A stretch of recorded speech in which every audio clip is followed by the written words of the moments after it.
This one got hit down low right here in the back. Folded up the trunk floor a little bit, right in here as well. I have a Hyundai Elantra here. This one got hit down low right here in the back. I've had a bunch of these lately hit like this. It folded up the trunk floor a little bit, right in here as well. So this one's gonna get a new rear body panel, which I have right here. But first, I'm gonna make some pulls and pull that damage out. And once I get that roughly pulled out, I will go ahead and cut this rear body panel off, and then I'll be able to finish out hammer doweling the floor after that.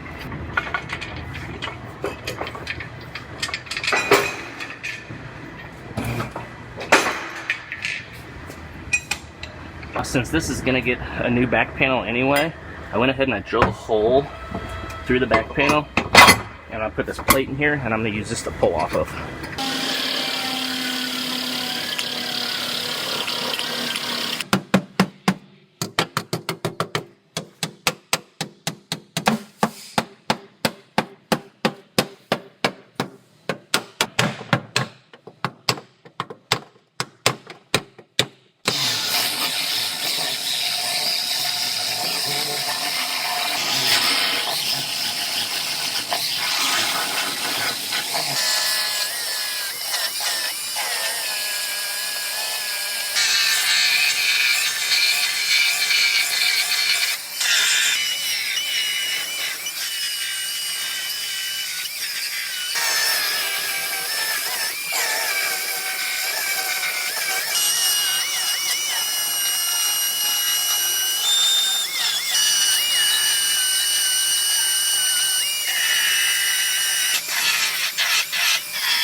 I was getting ready to fit up the taillights, make sure everything's fitting correctly before I weld this together, and I realized both of these studs, the plastic was cracked around them, and the studs just fell out as soon as I went to bolt the taillight up. So we need a taillight.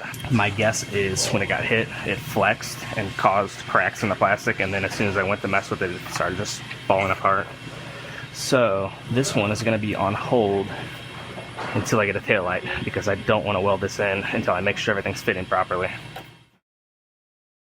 It just showed up, so I'm going to go ahead and fit this taillight up, get everything fitting correctly, and then I'll be able to go ahead and weld this rear body panel on. I got everything fitting very nice on this. Both my taillights are lining up good, nice even gaps. It seals nice across the bottom and opens and latches properly. So I'm gonna go ahead and pull the taillights back out and get this rear body panel welded on and finished up.